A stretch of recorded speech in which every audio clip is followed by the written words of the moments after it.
Hello friends, அஸ்ஸலாமு அலைக்கும். டேஸ்ட்டுக்கு ஏற்ற உப்பு போட்டுக்கோங்க. கார்ன்ஃப்ளவர் மாவு 2 ஸ்பூன் போட்டுக்கிறேன். 1/4 டீஸ்பூன் மஞ்சள் போட்டுக்கிறேன். 1 டீஸ்பூன் மிளகாத்தூள் போட்டுக்கிறேன்.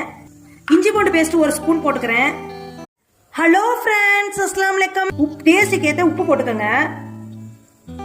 கார்ன்ஃப்ளவர் மாவு 2 ஸ்பூன் போட்டுக்கிறேன். 1/4 டீஸ்பூன் மஞ்சள் போட்டுக்கிறேன். 1 டீஸ்பூன் மிளகாத்தூள் போட்டுக்கிறேன். இஞ்சி பூண்டு பேஸ்ட் 1 ஸ்பூன் போட்டுக்கிறேன். இப்ப எல்லாத்தையும் சேர்த்து நல்லா மேரினேட் பண்ணி வச்சுக்கோங்க. செய்ய போறது ஹாட் அண்ட் ஸ்பைசி இல்ல செமி ஃப்ரை கேரளா ஸ்டைல்ல தேங்காய் எண்ணெயில பொரிச்சு எடுத்துக்க போறேன். இப்ப எண்ணெய் காஞ்சிருச்சு. நான் ஹாட் விங்ஸ் நான் போட்டுக்கிறேன்.